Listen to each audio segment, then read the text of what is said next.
You're listening to the ESO Network, your station for all things geek. Ian, look at this. What, it's a police box. What on earth is he doing here? I mean, these things are usually on the street. I feel it. I feel it. You feel it? Faint vibration. It's alive. Earth Station Who, a fun mashup exploring over 60 years of the Doctor Who universe. Hold on tight. You never know where the crew of the TARDIS is going next. Hey there, Whovians, and welcome to another episode of Earth Station Who. That's right, folks, we are back, and we're going back to the Big Finish era, and we are returning to the Paternoster Gang. That's right, we're doing Trespassers 2, the Casebook of Paternoster Row.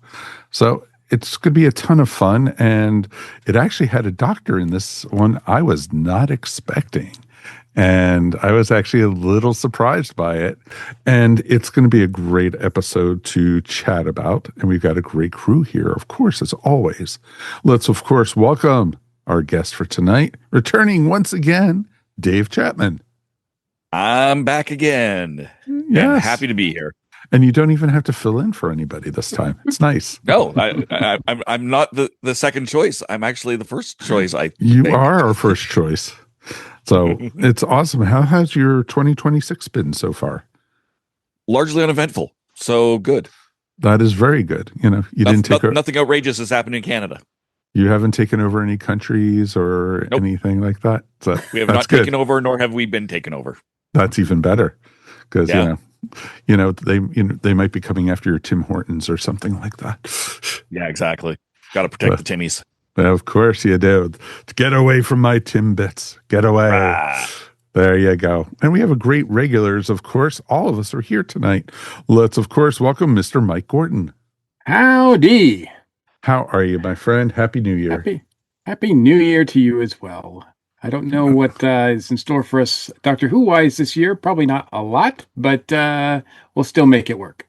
Well, I think we'll keep it busy with Doctor Who talk, and there's enough material out there for us to, maybe get a little scratching of the Tom Baker era out of the way before new Doctor Who comes back. And so it'll be a ton of fun, but it's great to see you, sir.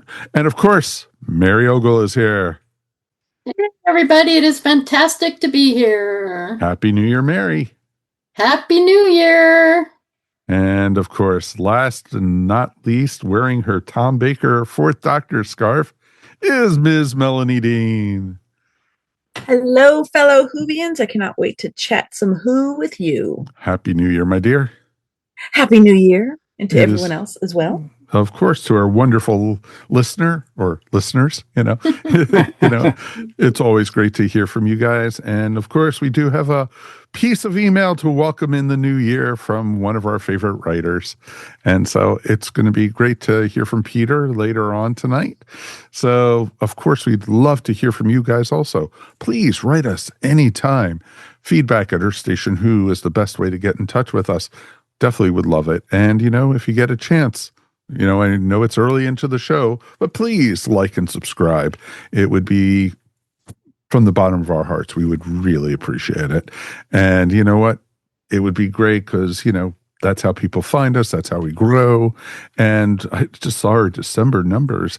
And boy, did we get some listeners this last month. So thank you, everybody. We do appreciate you guys. All right. No new Doctor Who news.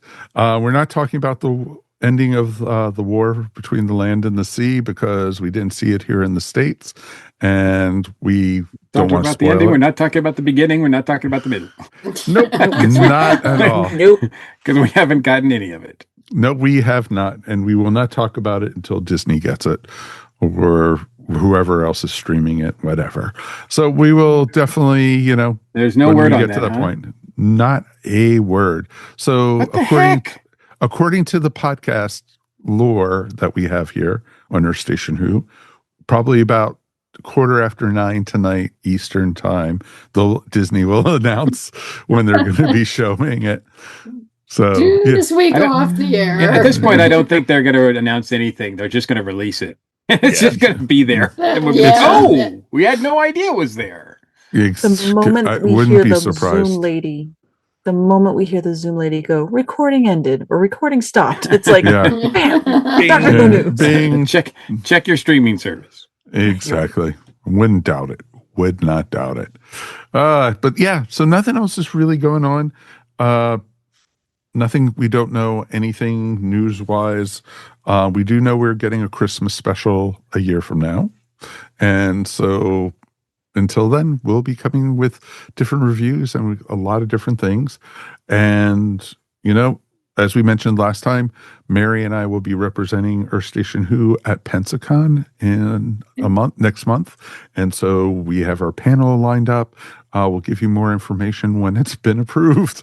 So, but we will be there. So please stop by, say howdy. We'll have postcards and maybe a few other gifts or something that, you know, might give out during the panel. So please definitely check us out.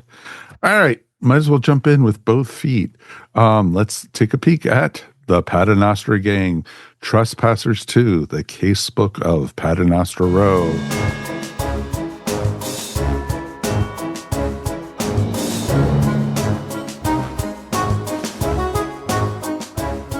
And we had 3 stories on this one.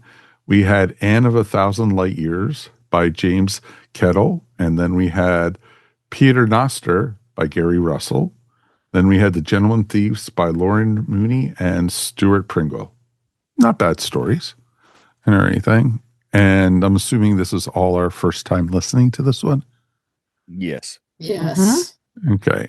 And it's interesting because each one, it's interesting because each one of these, you know, ties in with shape changers or, you know, clones or something.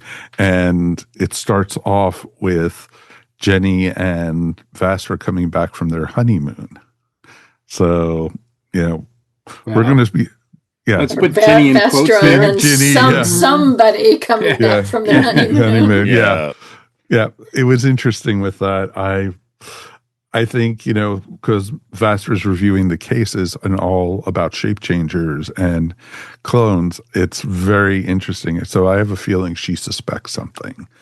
And it's interesting. God, the chemistry between the 3 leads on this are just, as always, amazing. Mm-hmm. Mm-hmm. I wish they would have done the spin-off like they had talked about at one point with us. Banter is off the charts. You know, yes. I agree with that to an extent, but I also wonder if it would have been as good as what we've got with Big Finish. I mean, I've said it before and I'll say it again. This is my favorite Big Finish series. So far, I think all of them have been bangers. None of them have been like terrible. I mean, sure, some are better than others. But, right. And I think a large part of that is, like you said, Mike, because of the chemistry between the 3 of them, they just wonderfully play off of one another. And, you know, like I said, some of the stories are better than others, but they're always solid and fun. Oh, of course. I think truthfully, I think that's the way to do it. And the banter, you know, Dan Starkey is just having so much fun being Strax in these stories. It's just awesome and everything. And I loved in the final story how close to home it hit him and everything because of the clones and everything. So thumbs Strax up. with emotions. What? I know. I was like, wait a minute, that's not right. No. Depth in character. Yes. So it was pretty cool. So let's start with the first one, Anne of 1,000 Light Years, where, you know, what did you get? What were your initial thoughts on that one? I liked it. Yeah. Okay. Mary said it. Thank you. Yep. Go, Mary. Yeah, go, Mary. Go. We all agree. Let's move on. Yep. All right. Nothing else to say. Yes, we do. We do have, because we had a surprise visit in this one. I was not expecting. I was not expecting that either, actually. Nope. That came as a big surprise to me, which was fun. It was fun not knowing what was going to happen. Are we spoiling it? the cover art has Tom on it, so I knew that we were going to get a but I fourth didn't see Doctor at it. some point, but I wasn't Yeah, sure cover. when. So, Right. but yeah, you hear that voice and you're like, oh man! All of a sudden, this just and it's- goes to 11. I'm just And driving it's the car fun and I too. hear I the mean, No, he's it just goes you're to just 4. right back there with It him. goes to 4, exactly. Yeah. It goes to I- 4. Yeah, I loved when Vastra just kind of goes, "Ugh." I'm losing track of Which one are number. you? I've lost track. Which one are you? Yes. Mm-hmm. And I love how she knows automatically that it's the Doctor. Even shows she hasn't met that one She before. knows instantly. Yes. And it's interesting because they play the Doctor in this one very eccentrically. Very, very eccentric. Even more than normal. Well, I mean, that's because Tom is probably the most eccentric of all the Doctors. Yes. So it absolutely fits. I mean, bless him. I mean, I know this was recorded a few years ago, but still, he just hasn't lost a step. He's still just fun to listen to, and every line that he says sounds like it just comes from him. Mm-hmm. It doesn't sound like he's and maybe it doesn't. Maybe he is ad-libbing, but it just always feels like everything is just natural. Even his scenes have a bit of action in it where, I mean, this was released in 2024. So it's really neat hearing like the energy in his voice when he's going after the security droid, or when even before that, when he tells Vastra that what his plan is to go through, walk through the hull of the ship, or put the TARDIS outside, and he's going to go ahead and crawl on the outside of there's in the vacuum of space and do all these action things, and how happy he is about this, or even when he's like fighting off the furniture, just he feels that same energy of when he was originally playing the Doctor. You're not hearing him being, I guess when he was recording this, either right at 89 maybe, or already at 90. I'm not sure. See, the thing is, to me, I'm going to say this. I thought he sounded old. I thought he sounded a lot, because I've heard different audios with him in it, and this is the oldest I've heard him sound. He still had the energy and everything, but he sounded like an old man in this one. And Really? I thought he sounded pretty strong. Yeah, I didn't really get that. See, I thought, to me, it just, because he has such a rich voice and how he talks is always like this. He didn't have that to me. It felt. I mean, well, he did sound older than his glory days. Well, of course. Well, yeah, but he even sounded, he sounded older than the last, when we did the River song one with him, or some of the other ones that we've heard, because we've heard the one where they did the crossover, where he was going through his past regenerations and everything, and he still sounded the same way, but it didn't take away from the story at all. It was wonderful hearing him, and and he is a treasure, and they need to have a bubble around him constantly. Yeah. Agreed. I seriously wondered if they enhanced his voice somehow, because it to me it sounded very strong for somebody of his age. I mean, yes, he just recorded older. Sorry, Mary. He just recorded a Christmas greeting to everybody that he released just last month, and I mean, he looks frail, but if you just close your eyes, he still sounds strong and booming, like, to me. I mean, yes, it's not as youthful as it once was, but it's understandable. He's not as youthful as he once was. I'm not as useful as I once was, but so yeah, I mean, it doesn't, I mean, I don't take anything away from that at all. Yeah, I mean, does he sound older? Sure. But does it bother me? No, not at all. It's just wonderful to hear him, and the energy's up. He's just fun to listen to. And his dialogue, or his interaction with Vastra, is great.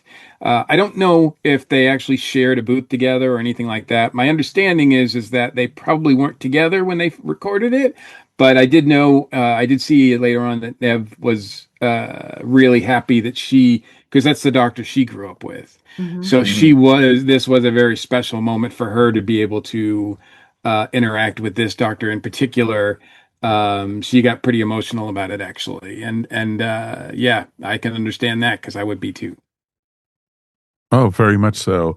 What did you guys think of the story of this one about the parenting and that, the daughter was half alien and such? Did you guys like that storyline, or was it just generic? It was a very gloopy storyline. Yes, it was very gloopy. Yes. Warm and gloopiness. Yes. Yeah, but I mean, that was the point. I thought it was a very fun satirical look at, like the Jane Austen-ish type, melodramas. To the point where, I mean, every time, what is her name? Every time time Anne speaks, of course it's Anne's right in the title. Every time Anne speaks, it's just, you just roll your eyes because you're like, wow. I mean, so she's really playing it up. Yeah. She really is. And even the guy who plays the lines that are written for the stable boy or whatever that he is, he's pretty fun too. And everybody's just like dialed up. It's like taking a Jane Austen story and dialing it up and to it so that it's exaggerated and really fun. I really like that too. Mm-hmm. I actually thought this was the strongest of the three stories.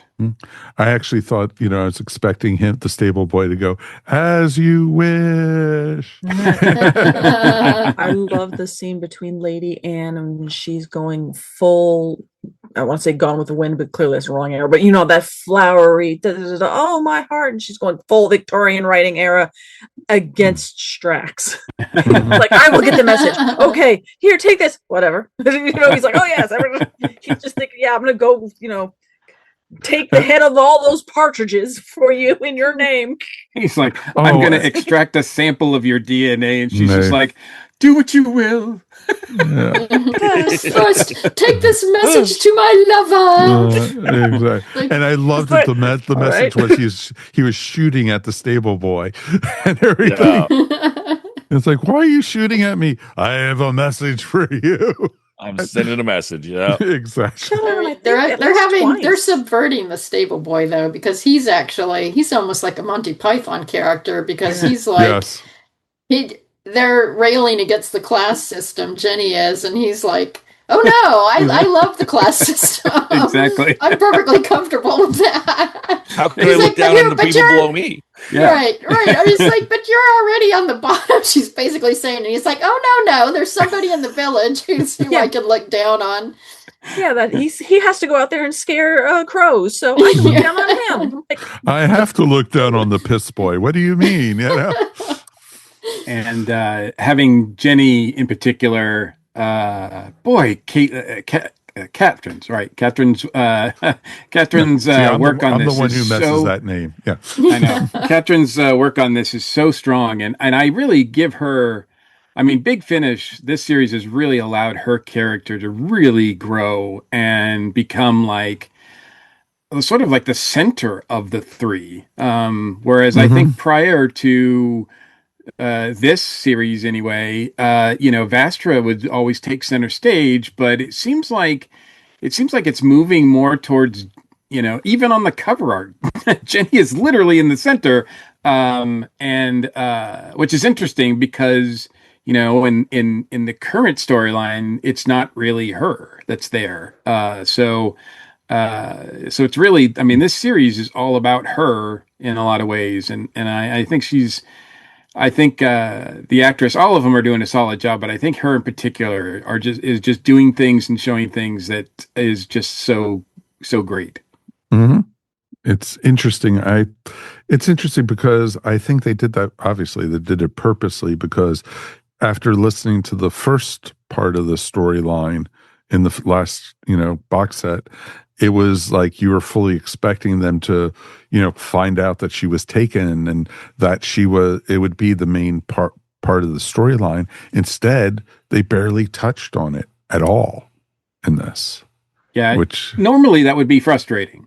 Yeah. Because you'd be like, let's move on with the story, the big story. And instead we only get I think 5 minutes at the end of the last story that really I actually did matters. Find that frustrating. But you know what?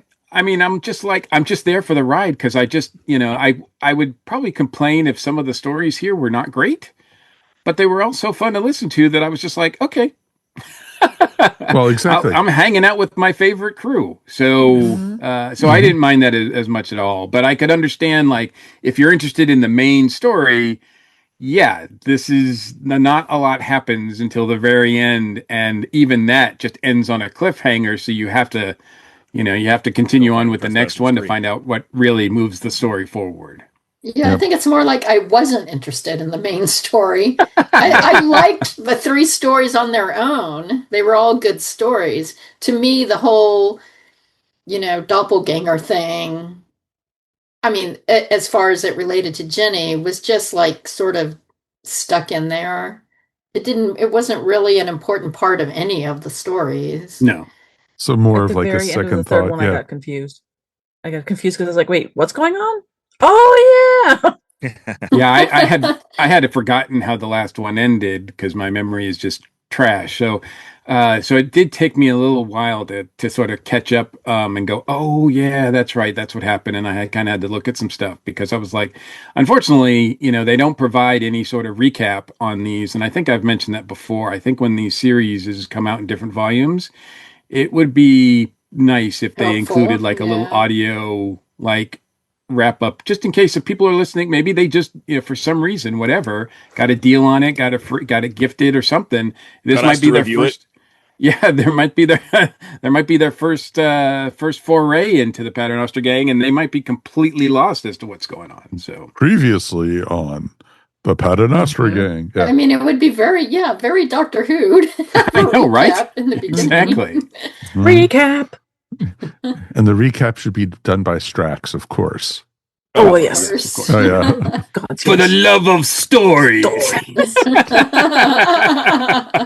I don't even fast forward through that because that's so fun to listen to. Yeah, I don't either. I love that part, actually. And I know, we mentioned it before, but the theme song is great, too. Like, everything is just a winner on this series. And they can't all be River Song. That's, so that's the best part about it. So, yeah, I think that it was a lot of fun, and I enjoyed the first story. The second story was great, too, because you got a little bit more of Vastra's backstory in that one. That she was, before she went into hibernation, she had a task posted on her to get the chef. To get the chef. To get the chef number 13 or whatever. Exactly, yes. So it was interesting. Another one I enjoyed. I liked the story, and every one of these, just the interaction between them all was great. Yeah, it's almost hard to talk about them individually, even though they do stand on their own. But they're all somehow linked together because of the through line of the whole clone. Doppelganger thing. And so they hang together as a whole. And I like that about this. I mean, without the whole overarching other thing with Jenny, which I think actually just gets in the way. Yeah. I think the through line through the 3 of them works really well, and it kind of throws you off at the end when they, dip back into the whole last 5 minutes of, oh, it's not Jenny. Right. I had a hard time. Spoilers, by the way. No. Yeah. No, I had a problem with the transitions in from the main story into the flashback full stories for some of them. In Anne of 1,000 Light Years, there was a musical break in there, and that was great. That was a very distinct, hey, I'm telling a story now. Here's the story. And they didn't do that in the other ones. And on top of that, for the second one, for Paternoster, you had the sequence where it's back in dinosaur times with Vastra 1,000 years ago, and then jumping ahead to the main story as well. So it was all over the place with that one, and so I found it a little bit rough. I still enjoyed it. Don't get me wrong. I loved the it, but It was a flashback within a flashback. Yeah, flashback within a flashback. Exactly. A little bit wonky. Yeah, I felt like I was valid. Felt like I was watching an episode of Lost or something with a flashback Right. inside of a flashback. Right. And to be fair, Sideways I now. I didn't listen to Trespassers 1. So I had no idea of the story, that through line story beforehand, which I knew that was going to be the case as soon as I went, oh, it's 2. Okay. I'm going to be a little bit lost, but I wasn't, because it was largely 3 independent stories. Right. Yeah. So there was that. I don't, I don't think it negatively impacted my listening experience not knowing that, but it was just within each story, that transition kind of just threw me off, because I really like the format when it's done well. The casebook format can be done very, very strongly. Right. And I think they didn't quite hit the bullseye with it. Yeah, I can see that too. And I can concede that. Although I do think overall, Big Finish does have issues with telling long stories and short stories in between. Like, we've listened to a few volumes now where like the main storyline is mixed in with these random stories, and they just don't gel at all. Yeah. And audio wise, it is kind of difficult to, in some cases, differentiate what's going on when. And yeah, it can be really confusing. But I found it less so in this one. And like I said, really, I mean, for the most part, they would keep the current story, if you will, just at the beginning and the end of these. Although I think a couple times it did sort of bleed in, or they interrupted, and then that was jarring. It's like, what are we doing? Where are we at now? So yeah, I agree. Paternoster was probably I'd say, like I said, I liked them all, but this was probably the weakest one. I think it's pretty simple. I mean, really, it could have been just 15 minutes. It doesn't. They really stretched this one out longer than it really needs to be.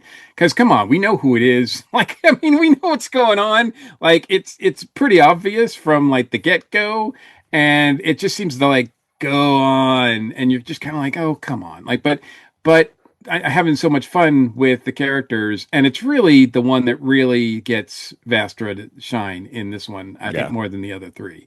I think Jenny shines in the first one, Vastra shines in the second one, and as someone already pointed out, Strax has his moment at the end of the third one. So I think they all get serviced pretty well in these stories. Oh, agree completely with that.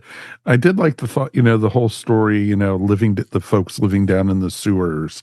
And it was like, oh, it's disgusting to think about, but people, I wouldn't doubt if people still do it, but it's just affordable housing. It's tough, but do what you have to do to survive. Exactly. During the Victorian times. Well, exactly. And I thought, the whole thing with Oliver Twist and stuff like that, and it's just interesting how the story tied with that era. And it was just like, and the people who were living down there didn't even think anything about it. It's like, this is where we live, where we don't want to be up there anymore, type thing. And you do get used to the smell eventually. Yeah. Well, from what I understand, I like this time period a lot. Sherlock Holmes and all the stuff, the great literature that comes from this time period, I eat up like a sponge. I know I mix my metaphors there, but but from what I understand, there are a lot of places in London street level that don't smell great either. So I don't think it's a really like as big of a come down as it's meant to appear in this story. They're like probably all nose blind anyway. Yeah, it really stinks down here. It's like, yeah, but it didn't really smell that great up there either. Like, I liked that during the story they had a little nod of, I can't remember the whatever bar it was, where the basement was like basically a fighting ring. It was like a fight club. Yeah. And that Jenny was like, yeah, I might have done that. It's like, and how much money did you make? Oh, they banned me because they realized they couldn't bet against me. And I'm like, so I was banned. I'm like, I kept winning, so Yeah. Get it, Jenny. Good for you. You go, Jenny. That is pretty I take awesome. it that in all three of these stories, since they're flashbacks, the Jenny that we're getting in these stories is the real Jenny, right? Yes. I think that's pretty. That's established, right? I It was pretty obvious. See any hints that it was not really her in those stories? No, not at all. You didn't get Jenny acting all mysterious or all, argumentative. And I couldn't remember when she was replaced in the first volume, so I wasn't sure it's right before they go on their honeymoon. Yeah, yes. I thought, so which is a pretty disturbing thought. But yes, I tried not to think about the implications. I know, right? I just I'm glad because I really thought that they really singled out her fighting ability in each one of these stories too. Mm-hmm.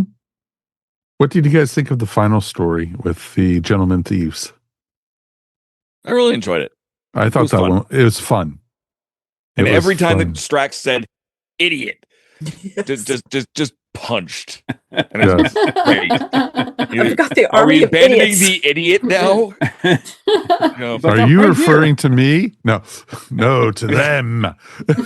Yeah, it was like you said. Strax really just shines in this one, even before you get to the emotional ending for him. Mm-hmm. He's every word out of his mouth is always gold, but it was like platinum out of this one. Yeah. So did they ever say how they didn't say how they got the cloning machine though in this? No, they left that as a mystery. They left that as a cliffhanger. So he starts to say, and then he gets cut off. He starts, and then at the end, the police are like, "Don't follow this any further because because we're Torchwood, so you should shut up." Yeah, exactly. Yeah. So, but the idea that we could have a crossover between the Paternoster Gang and Torchwood, I don't think we've had that yet. So that would be intriguing. I would be all over that too, and especially if they got somebody we knew from Torchwood in there. But that could be very cool. Yeah, it would, I don't think he's doing any audios for Big Finish even anymore, which is sad. I think the only timeline wise, it would have to be Jack. Yeah. Probably, although they could write some, they could just come up with some other character. Exactly. So, I think The Gentleman Thieves was a fun story. I think it was ridiculous at times, almost to a Douglas Adams level. The whole idea of making a cricket team of clones was like, I'm like, oh, that could be fun, and but they didn't go full Douglas Adams on it, so they kind of dialed back a bit. And I thought it was okay, but it's a great. I think this is a great showcase to show that these three characters can interact with stories that are ridiculous, that are compelling, that are action-packed, and that are suspenseful and intense, and they can do anything. And you can just put them in any scenario, and they still flourish and they still work. And I'm itching for the next volume, actually. No, well, I know. I really like the cricket team. Sorry. Yeah, the cricket team is awesome, and it's I like that they're all not as good of jewel thieves as the original was. And it's like I wouldn't they keep have getting worse and worse. Exactly. Yeah. Or to Mike's point with the cricket team, how at first like, oh well, I'll have one, and then I'll have 11, and then I'll have subs, and then I'll have he's basically doing his depth chart. I don't know cricket, but that, and then I'm going, but they're all the same, and then I realize, to Michael's point, it's like, oh, this is going too off the rails. Oh, but they're idiots. So, so it's like they wrote this perfect little thing of, oh, we can go completely stupid with this writing wise because we're going to ready to have our little mulligan right here. Bam! That's because the guy's an idiot. Like, okay, good. Well, I loved when they were in the jail and, they went to that warehouse and they were all the clones were there. And it's like, none of them realized each one was the same person.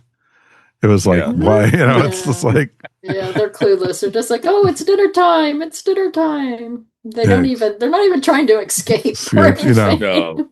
Yeah. We don't really get an explanation as to why the more you make the warm water down they are, because according to Strax, that doesn't happen. I mean, it's one of their machines, so it should be just, you know, putting out like good copies, replicas. Yeah, exactly. So we don't get that either. I don't know if that's something that's coming later, or, you know, if that's just going to lead into something else or whatever. But I kind of took it as a little bit of a cheeky nod of saying why Strax is a little oblivious and that he is further down on the line, and hence why he can't get human genders, really. Yeah. That's right, boy. I must admit, I did not understand I did not get the reference to the literary character A.J. Raffles, who is a gentleman thief that was a cricketer in the 19th, early 20th century stories, which apparently everybody in Britain knows, but I must admit that was a new one for me. So yeah, I had no idea. Yeah, I had no idea either. So, but it didn't like, you know, mean. It didn't affect my enjoyment of it. In fact, it actually enhanced it, because now I'm like, who's this guy? Now you want to go check out the books. British literary character from this era that I'm not familiar with? Ooh, tell me more. Yeah, that is a trope that appears in British literature a lot, though. The whole gentleman jewel thief thing is used over and over again. Yeah, it seems like be a European thing, because I think of it as like French, really. But British, yeah. So, but yeah, you get to see that a lot in those stories. That's kind of like how the jewel thieves just happened in France, and how I don't know if you've seen the meme where there's a photo of some like really young detective showing up, and he's dressed head to toe like some fancy gentleman of yesteryear. I mean, like 100 or 2 years, 100 or so. And the joke was when they were saying this person was like, oh, this is a fancy, the great detective, blah, blah, blah, blah, blah. And everybody in the comment section is like, I know who did it. It was him. He did it. No. Which is awesome. And I also, the password for the security system into the Louvre was the Louvre. Yeah. It wasn't guessed, but okay. Yeah, exactly. Are we sure we didn't have clones running this? Me. Tropes. And life imitating art and Well. So any final thoughts we want to do before we go ahead and rate all of these? Well, we're going to rate it all as one, I think it's better to just rate it as one. Talking about the last 5 minutes, that that does continue the story and kind of move it halfway forward, like half a step forward. We do know now that that Vastra and Strax now know that, or suspect that Jenny is not Jenny. So we know that for sure. And it looks like whoever's coming through the door is going to get blasted. And I mean, it's the real Jenny, right? It's the real Jenny this time. Or at least that's the implication. Yeah. So I'll get there before them. Mm. So I'm pretty sure it's the real Jenny. So we'll see what happens in volume 3, because volume 3 and volume 4 are currently out. So yes. Well, it's interesting. I hope it doesn't take another year for us to review them, but I don't think it will. It's interesting too, because on the cover for volume 3, it's the second Doctor. So I kind of know, like, they're kind of wondering what kind of shapeshifter they're dealing with, and there's one that they haven't talked about that we know. Anybody who knows Doctor Who thinks of shapeshifter creatures, this is what they think of first. And I did see that there was kind of a spoiler in volume 4 that yes, it is in fact. I don't know if I should say so. It's a Rutan. No, it's not a Rutan. It's always the Rutans. It's never the Rutans. It does appear to be a Zygon. Oh, shocker. Hey, I'd rather it be a Zygon than chameleon. So there you go. Oh God. Yeah. One call out I want to say for the and of 1,000 light years of right. One part of that made me completely cackle out loud was Strax, and it's when he shot, and just in the background going, just I'll be fine. My plasma's very dense, and my Sontaran armor is amazing, and I will bleed out in a fortnight. Yes. And then just as they're still going, trying to wrap everything up, he just keeps piping in with, somebody please apply a bandage to me before next Wednesday. And then just little those, just every time, just it really showcased how the writing and these for the main players is just so perfectly tight, and that their timing is wonderful, and just chef's kiss. But yeah, every time he just said that, was just cackle laughing. Every time Strax calls Jenny boy, I laugh. I laugh out loud every single time. It never gets old. It's the way he says it too, boy. Yeah, he said boy, or even with Vastra, like, you bellowed. Exactly. Why did you bellow if you were not ready yet?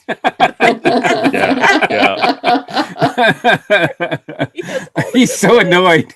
Oh man, they're so good together. I hope they continue to make these and forever. Fortunately, we've seen a few of them do live action stuff on other projects, so I'm glad they're all working. And I don't know why they're not getting more work, because I think all three of them are so solid they should be in everything. Well, we saw Nev McIntosh recently. Last year in All Creatures Great and Small, and she was wonderful in that episode, and that she appeared in, and then you see Dan Starkey all the time, and anything British, Dan Starkey's bound to pop up. Look for a short person, you'll see Dan Starkey. And apparently Catherine's been doing some work. Nothing that I'm super familiar with, but I did see on her IMDb that she's been in stuff in the last couple of years. So I'm glad for that, because I think they're all really solid. They're all very talented. All right. 1 out of 5 TARDISes, 1 being the worst, 5 being the best. Dave, you're our guest. I give it 3.5. And I think if it had been tighter with the flashbacks format, right, I think I could see myself giving this a 4 or 4.5. The stories themselves are solid, but I'm going to, as a whole, I'm going to give it a 3.5. Okay. No, that's fair. That's totally fair. All right, Mary? I think I'm going to give it a 4. I mean, I really like the 3 stories. I think the sewer one is the weakest one also, but it's still a good story. But I'm taking a point off because I'm not such a huge fan of the overarching theme that they're weaving through these first 2 box sets. Maybe it'll be better in the third one, but they're good, solid stories, and I would highly recommend people listen to them. And also, the sound effects are great. The music is great. I'm not a fan of them doing the electronic voice thing on the Silurians. I wish they had left that out. Yes. But overall, great. Another great series from the Paternoster Gang, and so happy that we got to listen to it. Me too. All right, Mel. I'm going to give it a 4 as well. It was really fun to listen to. I listened to it twice because I just enjoyed and then caught other little nuances that I didn't catch the first time, especially with the Lady Anne, or the mother, saying back and forth between the Warrington, whoever and then the father, and how she's going in the conversation and she's not missing a beat who she's talking about, that those are 2 different people, but Anne's going to easily think it's the same one person, father, blah, blah, blah, blah. So I thought that was really, really just tightly, really well written. And to Mary's point, the production value with the music and everything and the sound effects and all that kind of fun stuff, while some points I'm like, little modulation wise, that's why I'm not giving it like a 4.5 or maybe even a 5. Man, with the pocket dimension going blue, blue, blue, Yes. and then Strax with, maybe I should pick the tongs up first. Just timing everything. I highly, really, really recommend it. If you can just, get this and listen. Yep. Enjoy when you get a chance, folks. It is totally worth it. And you know what, folks? I'm going to do a 4 also. Almost gave it a 4.5 because of Tom popping up. But, I'm going to stick with a solid 4, and it's a very high 4. So definitely a good way to start 2026. A great episode of Big Finish. And you know what? It won't be another year till we record the next part, because I want to find out what happens, to this one. And there's so many other Big Finish coming out that, we got to get going on.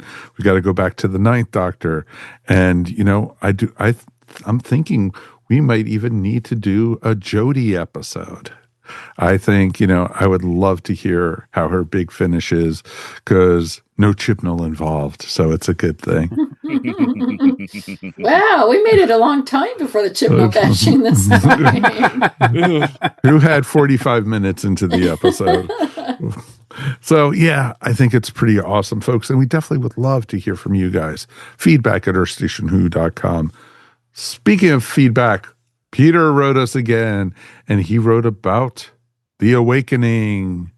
So Peter said, "Hi all, hope everyone had a safe and happy season. I think I had seen The Awakening before, although many years ago, but I agree it was strange. I would say bizarre. The Doctor really needed a communication system with his companions. I thought the Mollis was kind of cheesy. I did enjoy the podcast, though. Hope to see some of you at Pensacon, Peter." Thank you, Peter. Cool. Short and sweet, but you know what? That's cool. I think it was cool. So, and you know what? We read the mail, and we forgot one person to do his review. Mr. Gordon. Well, speaking of feedback. Here's feedback for us. Mr. Gordon. Mike Gordon can be found. He wrote us and he said, "I thought this was great. Howdy." No. Well, there you go.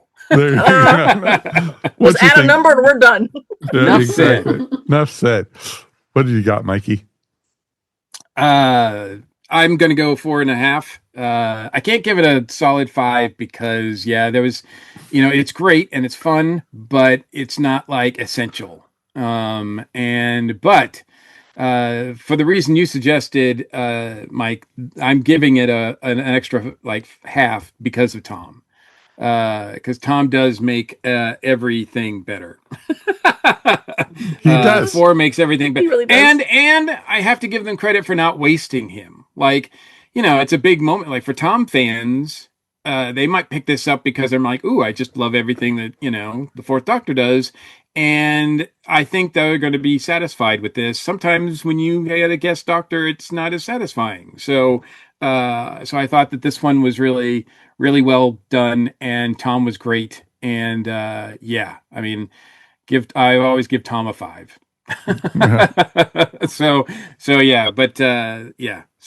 4.5 for me. And we don't have much new Who this year, so there's no excuse for not spending a little bit more time with Big Finish. Nope, definitely. Give some Big Finish love, and it's totally worth it. And they have some amazing sales going on right now, so definitely check it out. And you know what? As Mike said, he wrote us and said, this was a great episode, and I love you guys, and I want to be doing this podcast forever. So it's always nice when Mike Gordon writes us. So it's a good thing. I'm glad you got the email. I am. I check my email during the show. It's multitasking because I'm riveted to everything you guys say. It's awesome. So I think that's going to wrap up our episode for tonight. Dave, thank you so much, sir, as always, for joining. Oh, thank you for having me. I love it, and hopefully, when you do part 3, I'll be back again. Hint, hint, nudge, nudge. I think there's a good. We'll see. Melanie says no. Melanie says no. Yeah, Melanie's giving the. I have to ask Dave: are you compelled to listen to the first volume now? I am. Okay, definitely. Gotcha. I just didn't know if it won you over and you want to know more. It's interesting. Yeah, no, I definitely want to. Because Mike, how you said Tom was used really well in this. I don't think because McGann was in part 1. as the Eighth Doctor, and he was forgettable in the storyline. He wasn't even really all that clunky. Now that I think about it, yeah, the Tom part was better than the Dan part. Yeah, I agree. So we'll have to see what they do with the Second Doctor in the next storyline. Be very curious to see. All right, let's thank our regulars for being here, so I don't forget him this time. Mr. Mike Gordon, thank you for joining us tonight. And as always, even if I'm forgotten, it's still my pleasure. You are never forgotten, my friend. Just sometimes sleight of mind. Well, I can understand. With Dave being here, you probably thought somebody was missing. Yeah, exactly. That's true. I thought Dave was filling in for somebody again. That's always the case. Anything you want to promote, my friend? Just the usual stuff. We've got the Bat Chums. We're still recording Earth Station, who, of course, with this one, and Dragon Con Report is going to start up in a couple weeks. And yes, I do have a new podcast that I'm part of, which we just released our first episode, and I think we're getting ready to do our second one. I think this week, and that is all about all things tiki. And it is called Three Grog Night. And Jen from the Dragon Con Report is a co-host on that, as well as Jonathan Chafin, who is the organizer of Horror and Clay and the Inu Haley event that happens here every year in Atlanta. So we've had a lot of fun so far, and it's just beginning. That is cool. We'll definitely have a link up to it up on our show notes. Thank you. So we will definitely check it out. Let's also thank Ms. Mary Ogle. Thank you as always. Oh, thank you. I'm so glad we're doing the Paternoster Gang Big Finish. It's just been so enjoyable. All of them have been good. That is awesome. So is your show down in Tallahassee still going on, or is it done? My show just finished. I just found out that I sold all 6 of the paintings I had. Congratulations. That's awesome. Thank you. Yeah, I was pretty happy to hear about it. Yeah, shout out to Lemoyne Gallery, downtown Tallahassee. They are great. If you're ever in Tallahassee, please go see them. They're wonderful people, have a great gallery, great work there. Fantastic. That is just awesome. Anything else you want to promote? You can find my artwork at maryogle.com or on Etsy at eVision Arts. Excellent. And last but never least, Melanie Dean. Thank you. Thank you. I absolutely adored listening to the Paternoster Gang. I really love these 3, so I'm looking forward to listening to more. Excellent. And like I said, probably be sooner than later that we listen to part 3. So it should be tons of fun. Where can people find your stuff, Mel?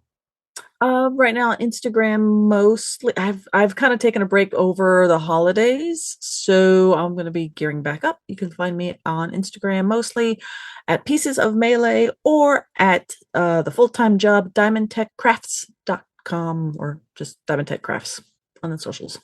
Yay! That sounds awesome. Yay. Over on Tales from Hollywoodland, my other podcast that I produce, I will be glad to tell you we are talking, of course, about Hollywood's tough guy. He was a Hollywood's man. We're talking about Robert Mitchum. And it was a fun episode to talk about. And I actually got to learn a bit about the actor and such, more things I had seen him in than I actually remembered. Because when anyone mentions him, I always think of Cape Fear, the original version.